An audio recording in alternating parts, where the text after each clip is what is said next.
লুৎফুজ্জামান বাবর দীর্ঘ ১৭ বছর পর কারাগার থেকে মুক্তি পেয়ে বের হয়েছেন। শেখ হাসিনা সরকার তার জীবনের নানান অধ্যায় সামাজিক যোগাযোগ মাধ্যমে প্রকাশ করতে দেয়নি।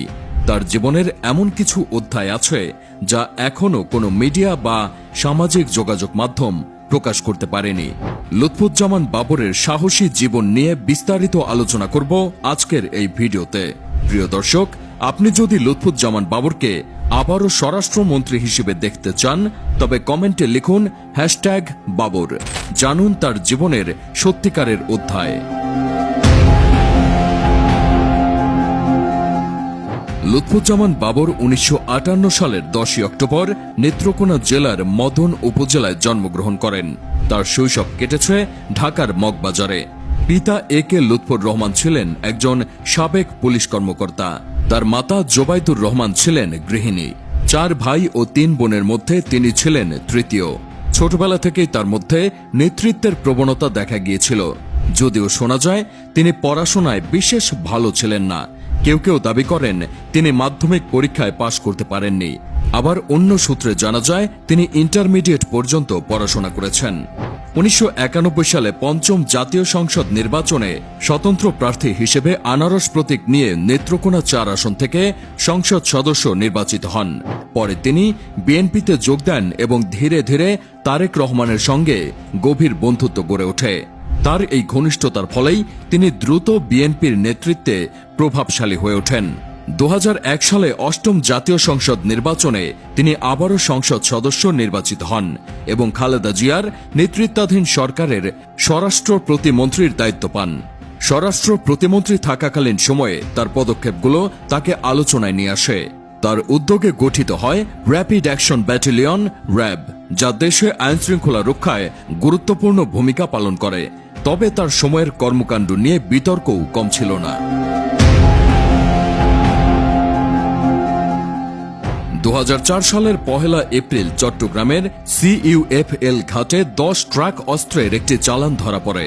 তদন্তে জানা যায় এই অস্ত্রগুলো ভারতের উত্তর পূর্বাঞ্চলের বিদ্রোহীদের কাছে পাঠানোর জন্য আনা হয়েছিল।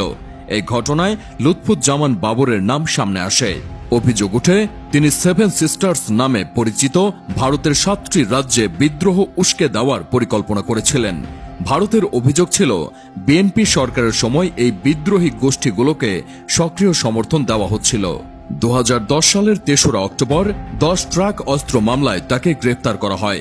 দীর্ঘ বিচার প্রক্রিয়া শেষে ২০১৮ সালে আদালত তাকে মৃত্যুদণ্ড প্রদান করে। এই মামলায় বাবরের সংশ্লিষ্টতা এবং পরিকল্পনা আজও বাংলাদেশের রাজনীতিতে একটি বিতর্কিত বিষয়। ১৯৯২ সালে লুৎফুজ্জামান বাবর তাহমিনা জামান শ্রাবণীকে বিয়ে করেন। তাদের দাম্পত্য জীবনে রয়েছে একটি পুত্র ও একটি কন্যা সন্তান। বাবর তার পরিবারের প্রতি অত্যন্ত যত্নবান ছিলেন বলে তার ঘনিষ্ঠরা জানান। তবে রাজনৈতিক ব্যস্ততা এবং ক্ষমতার সঙ্গে সংশ্লিষ্ট জটিলতা তার পারিবারিক জীবনে প্রভাব ফেলেছে। নতুন জীবনে বাবর এখন কারামুক্ত হয়ে জেল থেকে বের হয়েছেন। তার জীবনে এখন আর কোনো বাধা নেই। বাবর ২০২৫ সালের জানুয়ারির ১৬ তারিখে মুক্ত হয়েছেন। লুৎফুজ্জামান বাবর তার সময়কালে একাধিকবার আলোচনার কেন্দ্রবিন্দুতে ছিলেন। তার মধ্যে একটি বিখ্যাত উক্তি উই আর লুকিং ফর শত্রু আজও অনেকের মনে গেঁথে আছে। স্বরাষ্ট্র প্রতিমন্ত্রী থাকাকালীন তার শারীরিক গঠন, চুলের স্টাইল এবং ইংরেজি বলার অদ্ভুত ধরন তাকে আলোচিত করে তুলেছিল। লুৎফুজ্জামান বাবরের সময়কালে ভারত ও বাংলাদেশের মধ্যে কূটনৈতিক সম্পর্ক বেশ উত্তেজনাপূর্ণ ছিল। বিশেষ করে ১০ ট্রাক অস্ত্র মামলার পর ভারতীয় সরকারের সঙ্গে সম্পর্ক আরও খারাপ হয়ে যায়। ভারতের নিরাপত্তা বিশ্লেষকদের মতে সে সময় যদি অস্ত্রগুলো ভারতে প্রবেশ করত তাহলে 7 সিস্টার্স রাজ্যগুলোতে ভয়াবহ গৃহযুদ্ধ শুরু হতে পারত। লুৎফুজ্জামান বাবরের রাজনৈতিক জীবন যেমন উত্থান পতনের সাক্ষী, তেমনি তার কর্মকাণ্ড বাংলাদেশের ইতিহাসে একটি গুরুত্বপূর্ণ অধ্যায়। ক্ষমতার শীর্ষে থাকা অবস্থায় তার জনপ্রিয়তা যেমন তুঙ্গে ছিল, ঠিক তেমনি আবারও কারামুক্ত হয়ে তার জনপ্রিয়তা বিএনপির অন্যান্য নেতাকর্মীদের থেকেও তুঙ্গে। শেখ হাসিনা সরকার থাকা অবস্থায় তার জীবনের কোনো ইতিহাস বা কোনো তথ্যই সামাজিক যোগাযোগ মাধ্যমে প্রকাশ করতে দেয়নি শেখ হাসিনা। একের পর এক নাশকতার মামলা দিয়ে তাকে দমিয়ে রাখার চেষ্টা করেছিল শেখ হাসিনা সরকার। ইতিহাসে তিনি স্মরণীয় হয়ে থাকবেন একটি বিতর্কিত চরিত্র হিসেবে, যার জীবনের গল্প বাংলাদেশ রাজনীতির এক গুরুত্বপূর্ণ অধ্যায়।